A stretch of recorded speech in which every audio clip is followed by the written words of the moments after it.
Hi guys, I'm about a mile or two away from the road crossing for Front Royal. I think it's Virginia 522. So I thought I would give you my thoughts on the last few days being in the Shenandoahs, which I'm now just past. So the Shenandoahs were the first time that I really saw a lot of wildlife on a daily basis.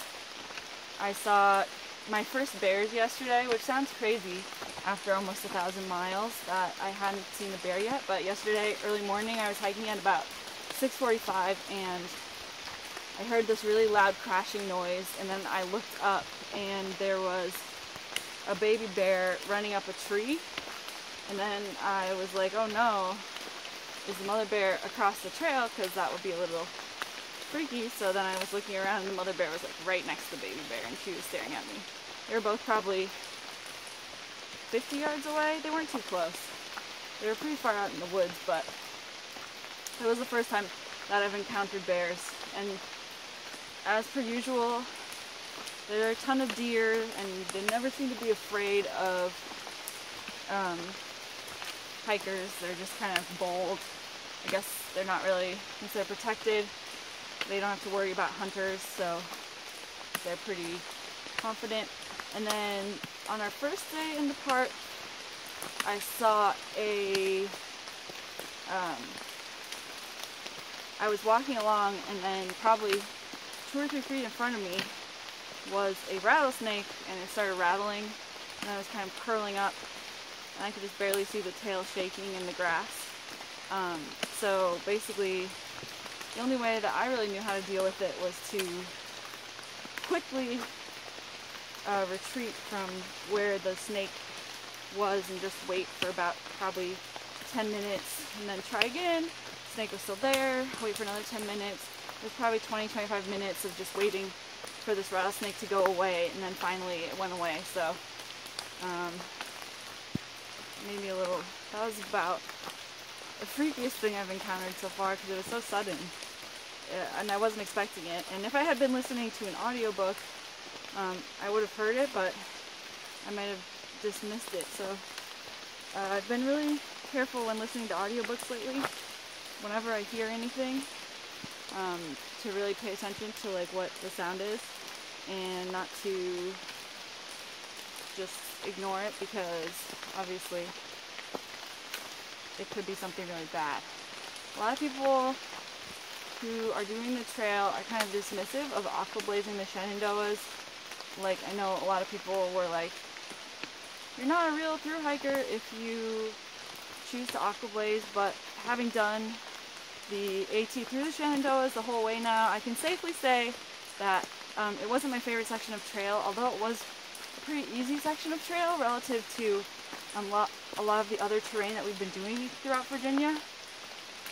It was pretty generally well tended, although when you're entering the southern border, there's a section right now that is just full of poison ivy, and I feel like the maintenance guys haven't gotten to it lately, and it grows really quickly, so it's really just hard to avoid the ivy because it's like on both sides of the trail, and the trail is about a foot wide, if that, in some places. So you have to be really careful with like where you're setting down things if you're taking a quick break, or where you're putting your trekking poles down. So I wasn't crazy about that, but I can definitely see the benefits of aquablazing, because it does get kind of monotonous to be going just weaving back and forth with Skyline Drive and basically parallel to it almost the whole way. Like, it's always right there, so you hear the traffic noise, which I wasn't that crazy about.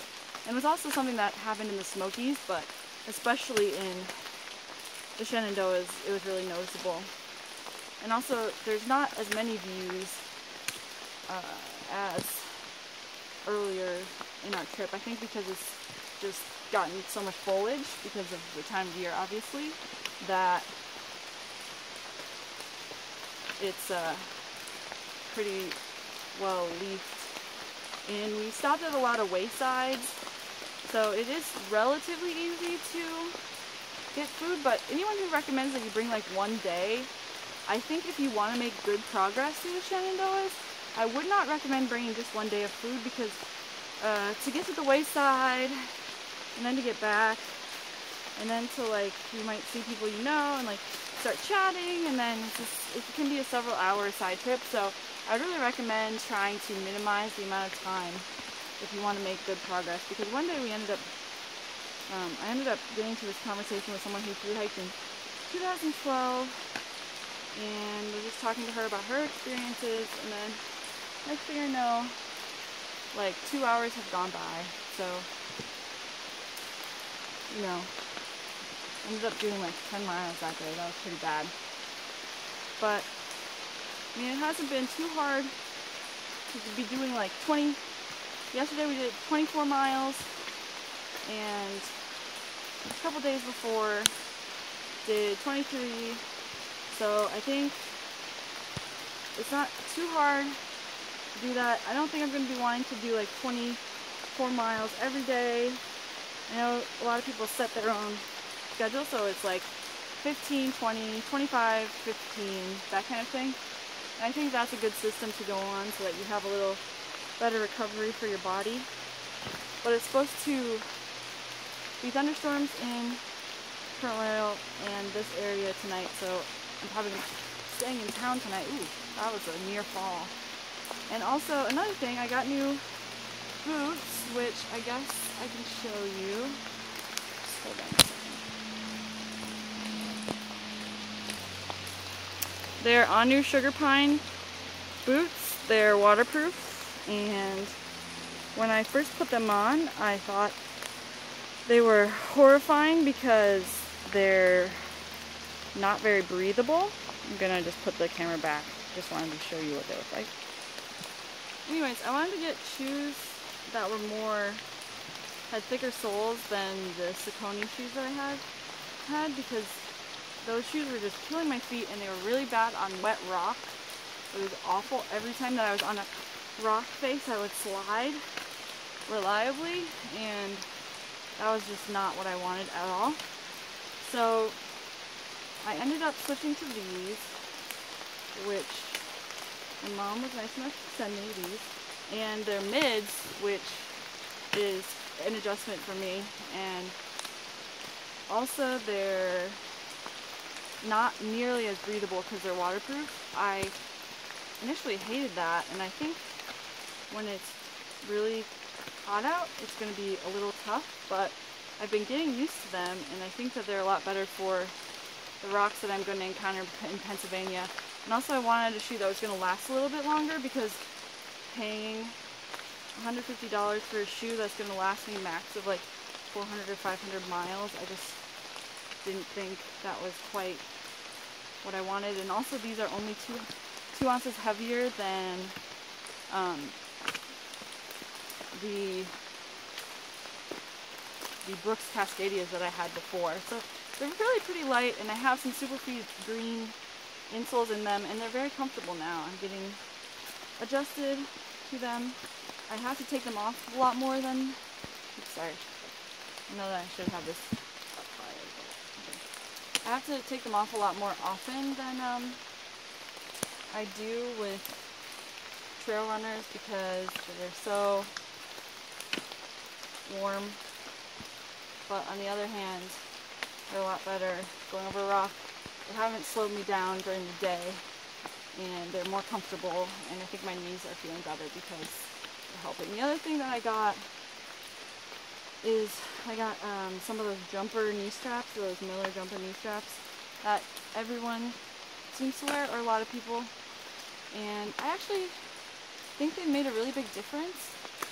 I don't know if it's in my mind or what, but before, if I would do more than, say, 18 miles, my knees would just be killing me at the end of the day. And especially doing long downhills. Ooh, jeez.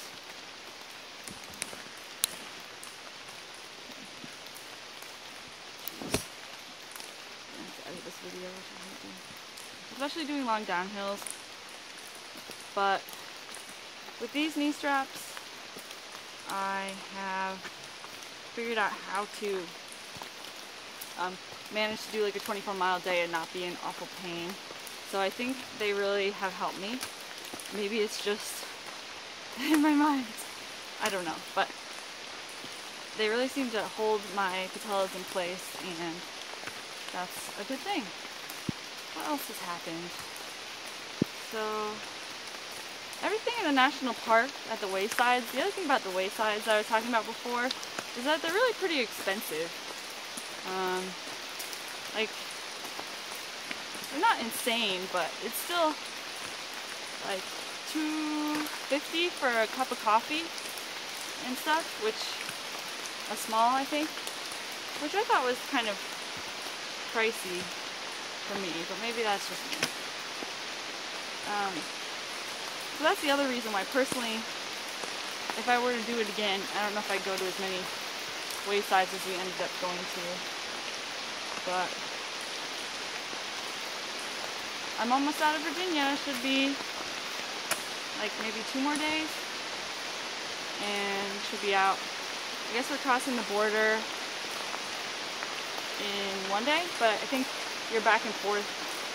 And I need to introduce you to my friend, my hiking partner, Javier. I know I haven't done that, and then in towns I just always have so many chores to do, like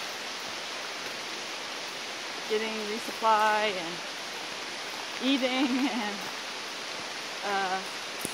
always something with gear, always some concern or some issue. So I think I'll do that eventually. I need to. And then I have some other friends who are talking about doing the 4-state challenge, where you do the 44 miles in 24 hours in 4 states, but I've been thinking about it, and I'm really tempted to do it because, as I've said many times, I am a little competitive, and I do want to get those miles done. But on the other hand, I'm not sure how many 0 days I'd have to take after doing 44 miles in 24 hours. It might end up being like better to just do 22-mile days, and then just not have to take a 0 instead of doing 44 and then having to take like 2 zeros to recover because my knees are freaking out and my ankles are freaking out or something. So I'm not sure about that yet. We'll see in the next couple of days. So you guys, I will talk to you later.